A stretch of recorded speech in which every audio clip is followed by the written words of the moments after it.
Pittsburgh Steelers fans, welcome back to another episode of the Steelers post-game show.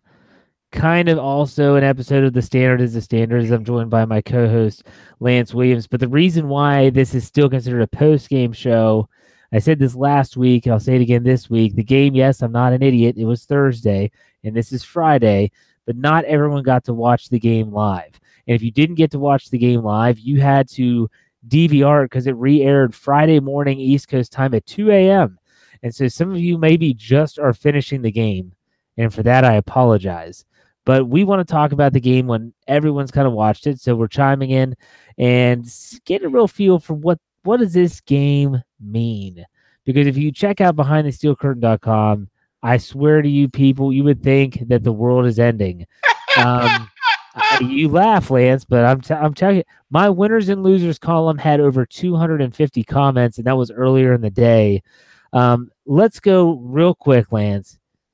Not talking specific players yet. What do you take from this game in terms of regular season outlook? They better tackle better.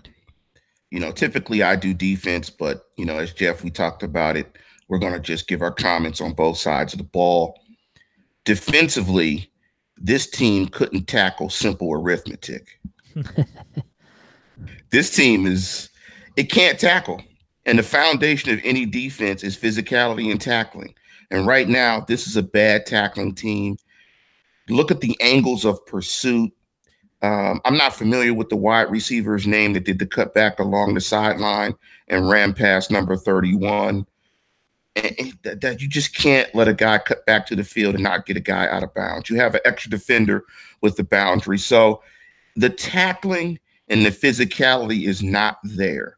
And it's easy to suggest and excuse it away because it's the preseason. But physical, aggressive, sound football teams are what they are in preseason and in regular season and in the postseason. And that tone of physicality and technique and tackling, that's supposed to filter from your first unit all the way down to the rest of the units. Now, they're not going to do it as well, but they're still supposed to play fast, physical, and with sound technique. And you don't see that from anyone consistently on this defense. It's not a physical unit up front, and they don't tackle well. So if you were to take this game, and hopefully it changes, and you take this game moving forward, they're going to have to score a bunch of points to win football games. Okay, yeah, I see what you're saying. I agree. It's no one that watched both of these games, Philly in week 1 and Green Bay in week 2, can honestly say that tackling is not an issue. But don't you also, because my question was, where do you see this impacting possible regular season outlook? I mean, think about it. Last night, they were missing Cameron Hayward, Joe Hayden, Sean Davis, Mike Hilton, and TJ Watt. Now, Sean Davis has his tackling issues. I understand that he did lead the team in tackling last year, but those are 5 starters that were not on the field. Does that weigh into this for you? Because it does for me. I can't get a grasp. And also, Daniel McCullers started last night. I don't know why, but he did. Maybe they just wanted to give him a look.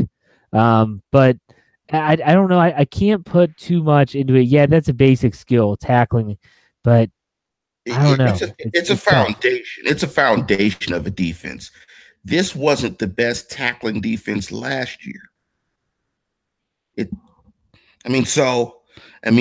I'd feel better if it was a good tackling unit. If I could just hang my hat and say, when the first team plays, they're going to tackle. Guys aren't going to bust tackles. They're not going to have issues stopping people rushing the football, so on and so forth. I mean, this is a defense that is still trying to solidify the guts of the defense. It's interior. And I think we saw in the first game that Tyler Manikevich cannot play inside. He cannot do it. He can't do it. So they still have some issues in the interior, in the guts of their defense to solve. And that's physicality and tackling. So it's an issue. I don't know how much of an issue it's going to be. Like you suggest, all those starters are going to play. They're going to play week 1 and come back. So they're going to be better because they're just better players. but still, they miss their share of tackles. And it's not just the Steelers. Bad tackling is part of the NFL because you can't work on it anymore. It is a bad part of the NFL. Just like backup offensive line play is bad and cornerback play is bad. Those are three things that are just bad in the NFL across every team. So if you're going to have bad tackling, you better take good pursuit angles and you better get guys to the football. And the pursuit angles are bad. I mean, the Morgan Burnett play, breaking down on that slant from Devontae Adams was terrible. Yeah. That's just terrible. You complete the pass, the coverage allows them to complete that pass. But also based in that defense and that coverage is the tackle. That's the last part of that play is the tackle. Let them complete it. He gets 5. We tackle him. We get off the football field, or we put them in a position that's favorable for us defensively. Can't execute that defense if you can't tackle the slant and it goes for 27 yards. You got to tackle. So they've got some work to do on the tackling front. Yeah, absolutely. And, if anyone's listened to our shows, The Standard is the Standard. We've been doing it now for, I think, 4 seasons, something like that. Lance is typically the negative guy. And maybe you call it realist. I call it negative. I see you over there. But I'm more of the optimist. I'm more of the glass is half full. I was impressed by a couple players. And honestly, here's another question. And we're going to get into players in a second. So I'm not going to bring up individual guys just yet. Everyone's down on the defense for giving up 51 points. And rightfully so. I don't care who you're playing. If it's a high school JV game, you give up 51 points, that's like giant red flags are going up. But at the same time, the offense put up 34. And so that's back-to-back weeks now that they've put up 31 and 34. And I've had a lot of people say on BehindTheSteelCurtain.com and people that I've talked to, oh, it doesn't matter. It's a preseason game. Well, how can you say that giving up 51 matters, but yet scoring 34 and 31 doesn't matter? That's talking out of both sides of your mouth, in my opinion. So for me, I looked at the offensive output. I thought the offense moved the ball okay. I definitely think you could see, look, that starting offense for the Steelers, when the offensive line was in there, they could have ran the ball down their throat every single down and probably moved right down the field because Green Bay can't stop the run, or at least they couldn't last night. Randy Fiedner wanted to see what his quarterbacks could do. Mason Rudolph, and Joshua Dobbs got off to a rough start too. But, yeah, exactly. But at the same time, I think that was the game plan. They wanted to throw the ball more. They wanted to see what they had in those guys. But, man, they ran the ball well. They ran the ball well. James Conner, and we'll talk about them individually in a second. Do you take credence to what I said, Lance, in regards to you can't fault the team for giving up 51 and then not give credit for scoring over 30 the past 2 weeks? I think you're right. Your argument is logically sound. It doesn't mean you agree with it. However, we're talking sports. This is the realm in which logic typically does not apply. So, hey, if we're in a rhetoric class or if we're in debate club, you'd win hands down. But guess what? We're talking Steeler football. And sense does not matter and logic does not matter when it comes to Steeler Nation. But you're right. And that's one of the things I pointed out, I was going to talk about last week, but I didn't get an opportunity to get on the show, was the depth at the running back position. I mean, that is a strength of this offense. Ironically, they have really good backs. Lev Bell's not even there. Connor looked really good last night. Toussaint L'Ouverture, him with his cuts, his lateral quickness, he looks great. Yeah. His lateral quickness looks great. Ridley can run the rock. And the rookie, Samuels, looked pretty good. In fact, because Samuels got drafted, I think Ridley is going to be the odd man out. Yeah. But honestly, Samuels is the 5th best back on that team. That running back room is deep. So that's definitely a positive. It's preseason, and you're right. You can't criticize, be overcritical to defense if you're not going to give the offense some credit. I think the biggest story, though, even prior to the game is that Ben Roethlisberger is okay. He's not in the concussion protocol. I mean, that's the biggest story in this 51-34 drubbing. But trust me, when I watched the game yesterday, I just, got some iced tea, started cracking some jokes with Pops. We're laughing at the missed tackles. I mean, it just got comical. Yeah. And if you haven't watched the game, it's just one of those comical games where it's like, wow, thank goodness they got about 3 or 4 weeks to get this right. And I agree with what Mike Tomlin said after the game. He was quoted by saying, "Our response to this performance will tell me more than the performance itself." And I could not agree more. How are they going to bounce back? Week 3, the Tennessee Titans come to Heinz Field. They're at home for the first time this season, including the preseason. And it's that final dress rehearsal. You'll see Ben Roethlisberger out there if he's deemed healthy. Antonio Brown will probably play for at least a quarter, as they should. I think you need to get that practice. Hell, Tom Brady played an entire half last night. So I agree with getting these guys out there and getting them repetitions and getting their timing back and that feel. Let's dive into some individual players here, Lance, and I want to talk about James Conner first, because he, in my opinion, was one of 2 or 3 bright spots for the Steelers in a game that was very, very dark. He ran the ball hard. He showed tremendous balance, and he did not go down easy. His vision seems to be better in regards to finding those holes. He's not the patient back that Le'Veon Bell is, but my question for you is, we all saw the game. If you haven't seen the game, watch the highlights. It's tremendous. He single-handedly has a 73-yard drive. After watching James Conner for the last 2 weeks, are you a little bit more at ease about the fact that A, Le'Veon Bell's likely in his last year, or B, if something were to happen to Bell this year, that the running game will be okay? Hell no.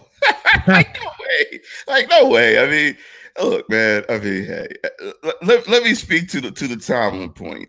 And the Tomlin point about, the response next week shows more about whatever, that's bullshit. All that stuff is bullshit, right? That's to be is not to be. That is the question. Look, if they get their ass whooped next week, he's going to fall back on, well, it's preseason. We got to get some stuff prepared. We don't really game plan. Preseason, that's always the parachute if you get your ass whooped. So they'll take that.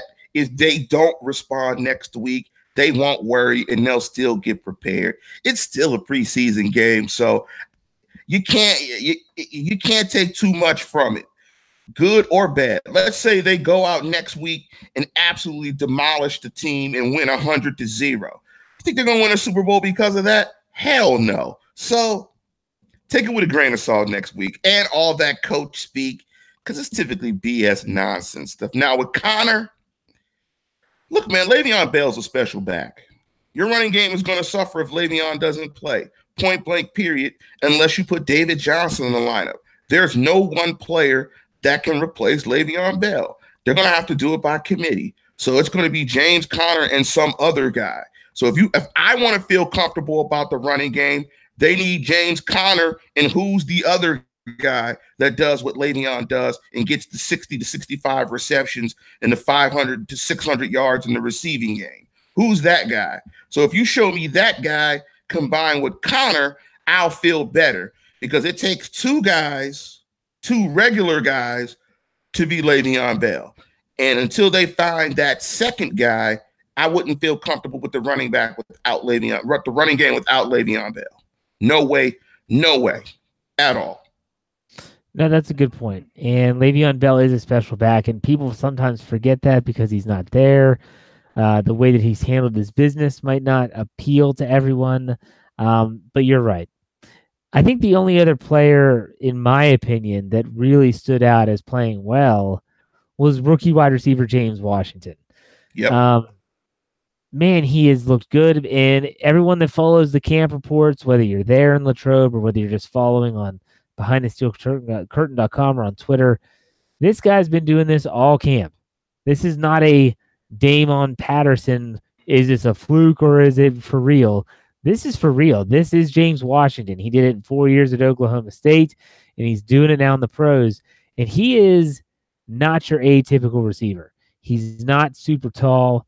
He's not really fast. He doesn't jump out of the gym, so to speak, to use a basketball term.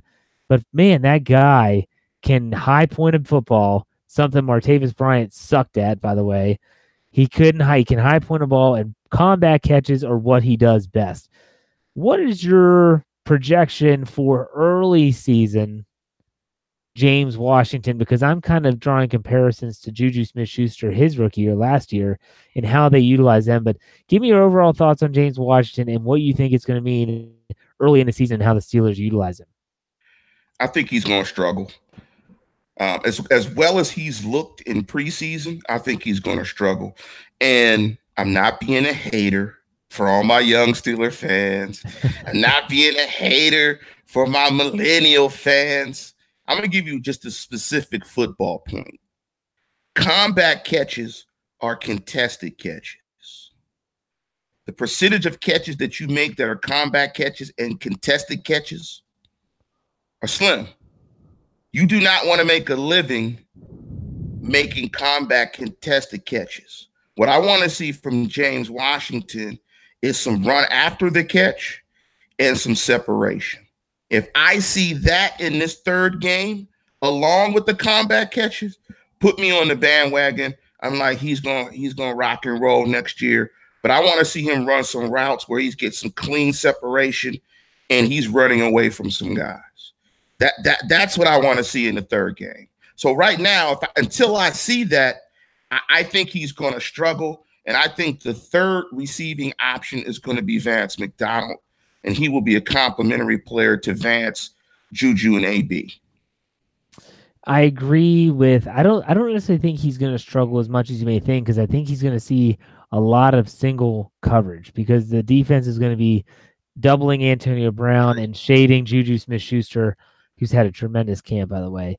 But James Washington, I don't think is going to get a lot of opportunities. This is almost the same exact script as Juju Smith-Schuster a year ago. He looked really good in camp, showed up in the preseason, had some big plays, and what did they do? They really didn't play him that much in the first few games. He was only in specific packages. They always use the term, we need to ease them in. I don't understand what that means. This kid's been playing football a long time, but they want to ease them in. And if you recall, Juju Smith-Schuster had to wait, and then he finally took over and was the primary number 2. Let's be honest, he was the number 2. It wasn't Bryant. But I think James Washington is going to be just fine. He doesn't look like it's too big for him. He shows up big time in big situations, and already in camp, reports are that he has a pretty good rapport with Ben Roethlisberger, which is another very, very good thing. So I will see how it pans out. Like Lance said, I agree with him. I don't think he's going to get a ton of opportunities early in the season, but I think by the season's end, Lance, would you agree, he's going to be a solid fixture on that offense? I agree. Now, I think he's not going to be targeted early, but I think he's going to play more snaps than Juju played early. And that's to your point that you made a couple weeks ago about who's going to be the primary slot receiver when you said it's probably going to be Juju. Yeah. I think because they're going to move Juju inside as the wide receiver, I think, James Washington is going to be the Z. And Antonio Brown play the X, and James Washington play outside. Because if you play him outside, he doesn't have to run a full, complete route tree. And if you throw him the ball, the percentage of the passes are going to get intercepted because you're throwing outside the boundary. They are safer passes. You can take those risks with him. And so I think he's going to be in their 3 wide receiver set. I think he's going to get a lot of opportunities early. I just want to see him get more separation when he's running his routes. Yeah, and so let's be honest, to me, that kind of wraps up who impressed me. I thought the offensive line, I thought the Steelers' offensive line, the starters looked good. They were opening holes, really getting some push. And that's something we did not see a lot of last year at all, really, to be honest with you. So did anyone else impress you, Lance, during the game Thursday night? Not really. I mean... Yeah, we pretty much covered. I mean, not really. I thought McCullers got some decent push. And he falls over. I mean, that guy's like 4 stacks. I mean, that guy is 4 stacks. I mean, but he looked better than I've ever seen him ever. I was like, man, he looks like he's trying. It looks like he's trying. He's chasing a steak. He's chasing a meal. Like, he looked like there's a steak on a stick. And that boy running to try to get a bite of that prime rib. So he's running to that Golden Corral buffet. So, yes, he did.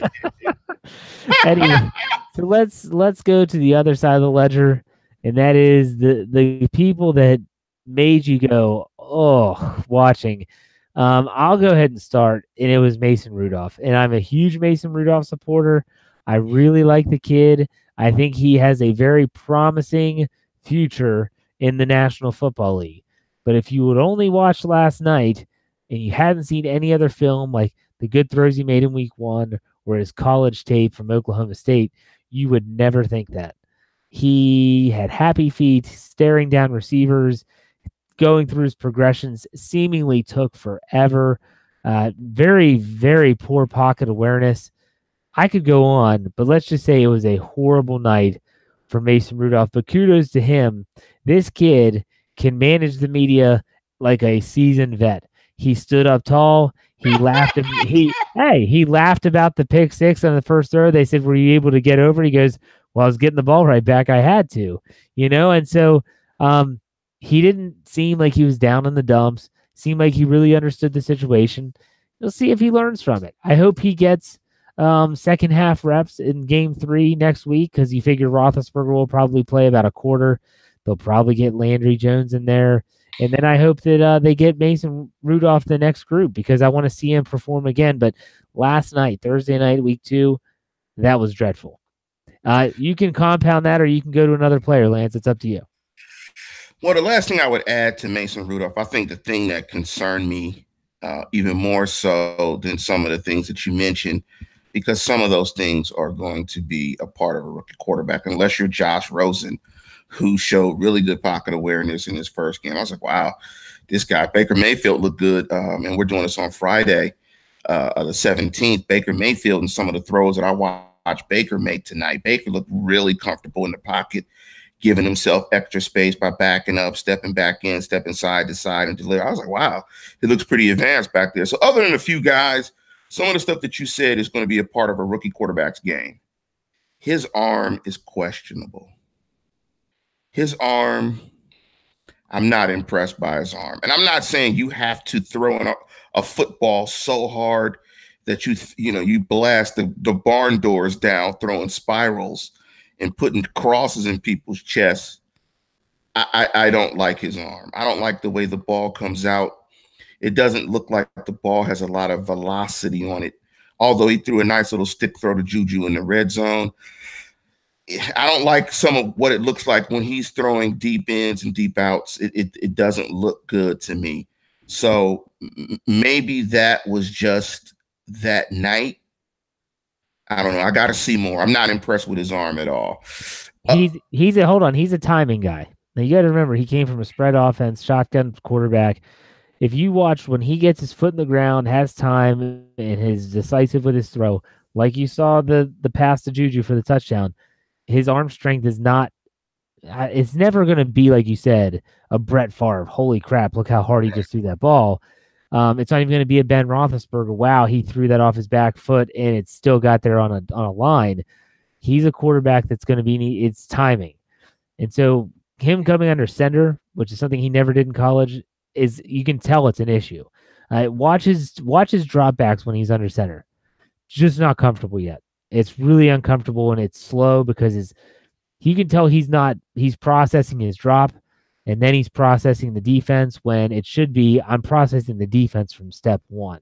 So it's a learning. Hell, put him in a shotgun. I mean, they started to do that, and that's when he gets more comfortable. Just spread him out. Shotgun. Anyway. I can't dunk. Why would I post up LeBron? I'm 5'9". He's 6'9". Like, why am I going inside? I mean, hey, it doesn't work. Put him in shotgun. If the kid can't do it, put him in shotgun. Shit. Who else, offense or defense, stood out as just plain dreadful? I don't know. The defense, it was just bad. It was just bad. The rookie got picked on. The first rounder got picked on. I thought he looked good first game. I thought, he took his lumps. Overall, as a defense, they can't cover a tight end to save their lives. Tight ends were killing them in the seams. They didn't look fast either. I mean, I'm not pointing out when you give up 51, everybody sucked. So it's hard for me to point out individual guys that suck. It was a collective suck. It's just traits of the defense are more concerning to me, like physicality, tackling, speed, angle of pursuit, being in the right place. Because if you're Morgan Burnett, you can't make that play.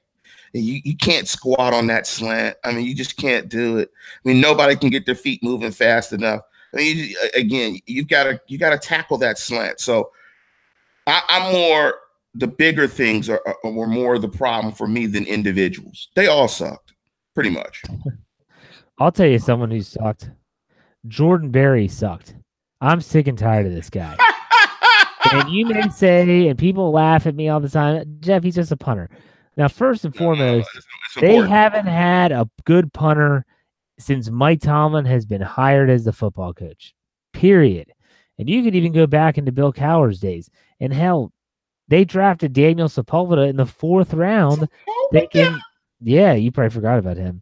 And he didn't pan out because his ACLs couldn't stay intact. But anyways, Jordan Berry 3 years ago was the Australian big-legged punter. I mean, could boom the ball. What the hell happened? The last 2 games, he's had, I think, 3 or 4 punts of less than 30 yards. Come on, man. When you're watching, you want to know the importance of a punter, watch the Baltimore Ravens. Sam Cook, or Coke, however you say his name, he can flip the field like nobody's business. It's a big deal. It's a big deal. Sure. And so absolutely a big deal. Absolutely.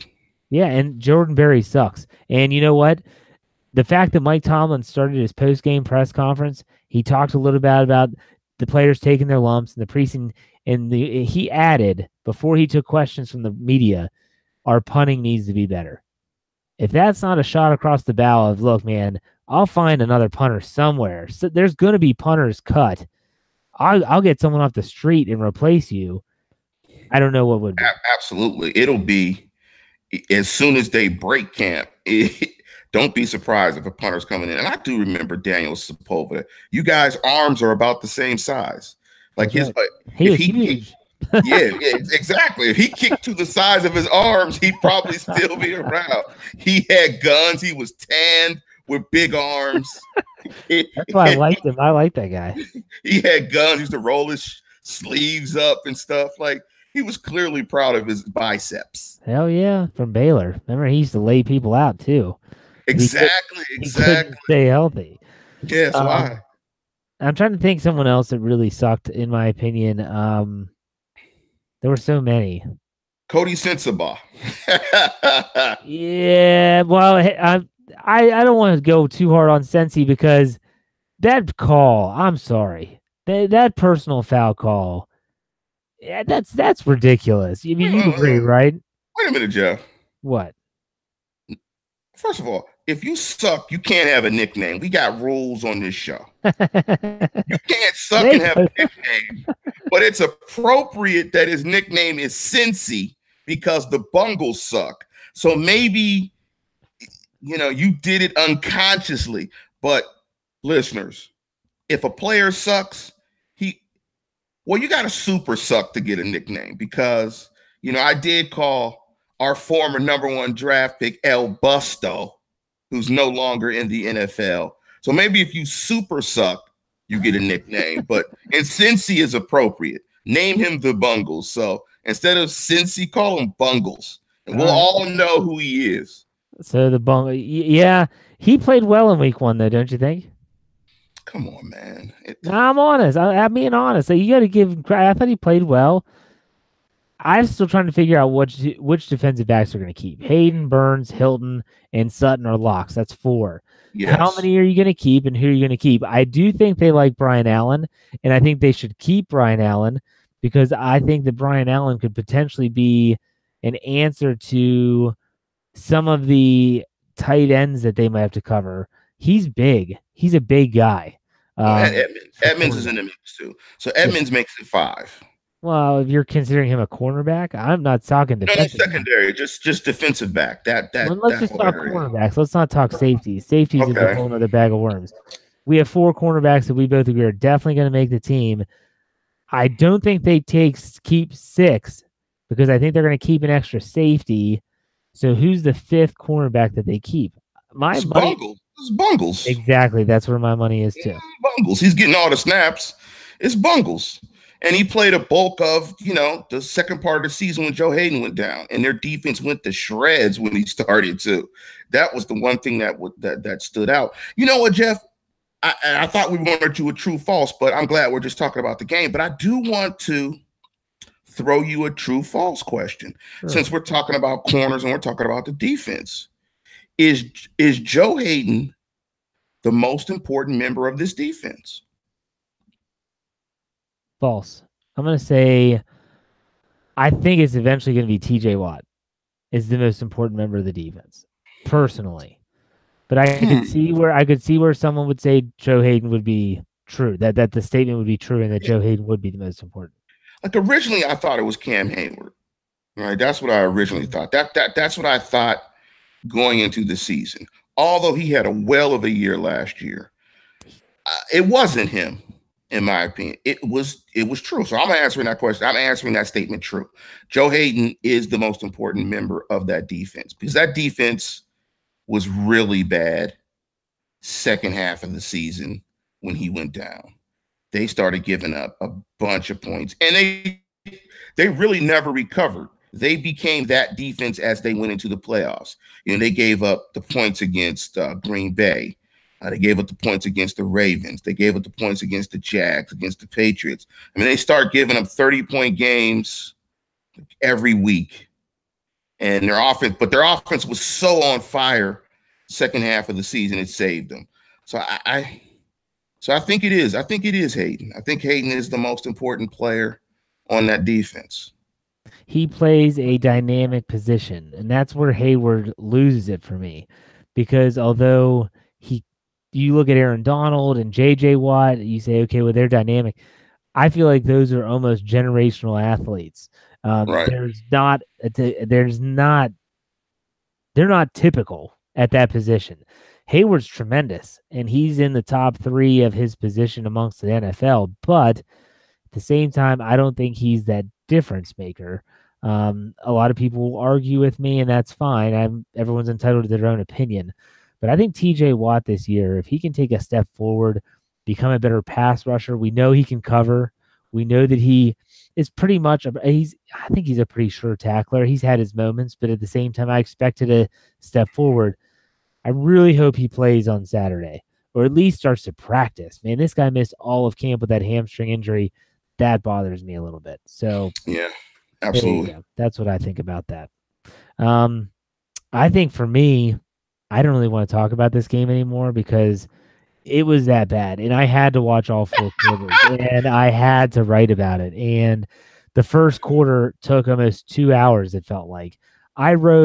It was funny as I'm writing it, as the game is going on, I'm adding in Twitter highlights, of the play. So the people that can't see it are seeing the highlights. And I almost had like 400 words for just the first quarter because, the pick 6, Aaron Rodgers gets the ball back.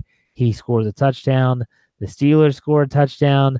Terrell Edmonds causes a fumble, recovers it. They score another touchdown. It's tie game. Holy crap, there's 28 points in the first 5 minutes.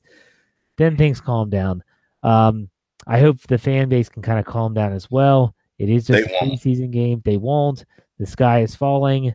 But like I said, even if week 3 goes bad, it reminds me of, I want to say in 2014, it was a week 3 game in Buffalo. It might have been week 2.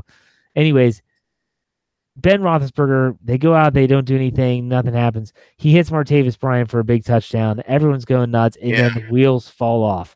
The defense couldn't stop anyone, and everyone's saying these guys suck. It's going to be a horrible year. These guys are bums, and they end up being just fine. They made the playoffs. Now, I don't want to talk about how they finished in the playoffs, but they did turn it around. So this is not indicative of how the team is necessarily going to play. So, Lance, before we send them off, is there anything you wanted to add? Again, it's my typical weekly rant against the media, of which we're a part of. I can't pronounce his name for me. Dayon What's his last name? Kovacevic. I'll never say that right, so Just I say won't even try. DK. Anyone that follows Pittsburgh media knows DK. So, DK Sports and Mark Madden. So, oh man, what a duo. So the tweet is this team, it was like, although Tomlin wins, he's not likable because he's arrogant, and that filters down to the team. And so the team is not likable.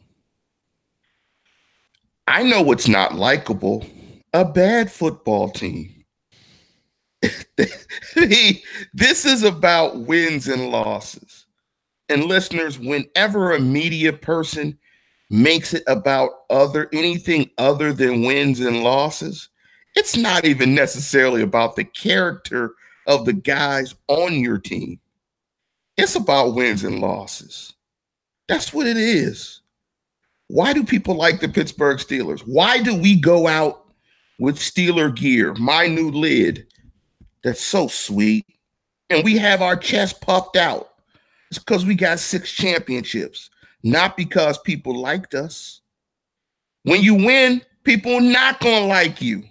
So, come on, man. Call these guys out, please. When they give these nonsensical arguments about likability and all that crap. It's about winning football games. No more, no less. And the media is never the show. And half the time when guys say stuff like that, they want people to pay attention to them. It's about the players, the coaching staff, and if they win or lose games. That's it. Don't like me.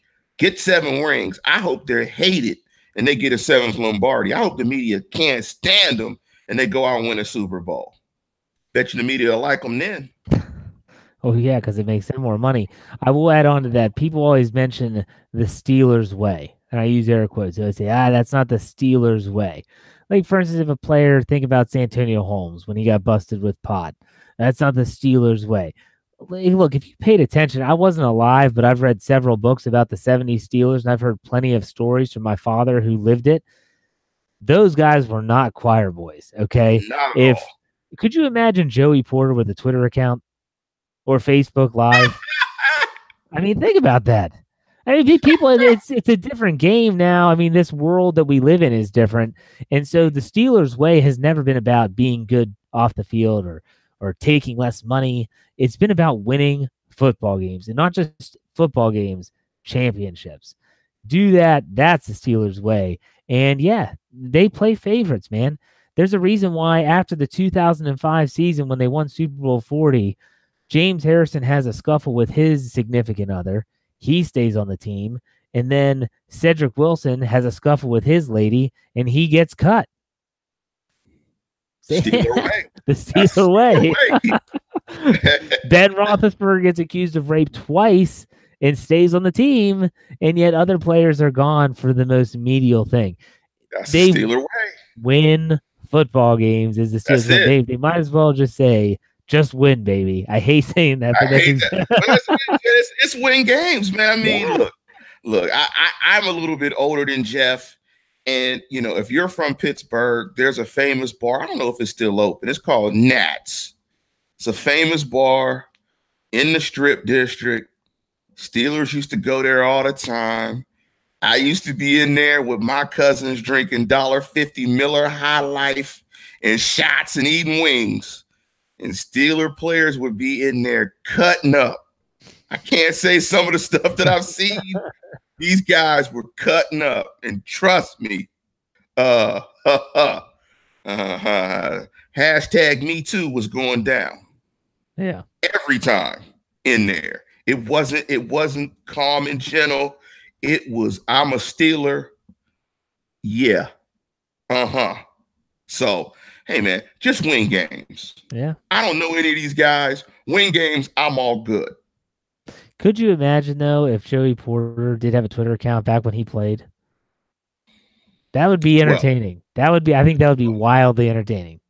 Well, first of all, half the video would be him, showing his abs, wearing a midriff shirt, flexing his abs, and getting pumped up. I mean, Joey Abs. I mean, That's that, true. that would be his Twitter handle, Joey Abs 55. Joey Abs, hashtag JAbs55. This is the guy that went on the Baltimore Ravens bus to go after Ray Lewis. How many cell phone cameras would have been out taking video of that now in today's society? Or how much footage would we have of him cold cocking a Cleveland Browns player before the game at midfield? They got him ejected and gave James Harrison his first start. I mean, man, it's crazy to think about, but it is what it is. So, all right, Lance, thank you for the Friday night, man. You're still getting your night started. It's wearing down here for me. We are going to be on this week because the Steelers don't play until Saturday. So we'll find a date this week that works for both of us. I wanted to ask a really interesting question. It's about Khalil Mack and Le'Veon Bell. We've talked about it off the air. I want to bring it up on the air, and we'll see what it blew my mind when I thought about it. But we'll talk about that, a little teaser for next episode. Make sure you check out BehindTheSteelCurtain.com for all your Pittsburgh Steelers needs. Follow us on YouTube. Go to YouTube, BTSC Steelers Radio. We are close to 1,000 followers. We only need like 45 more. So let's get us 1,000. 1K. All right, we'll see you next time. Thanks for listening.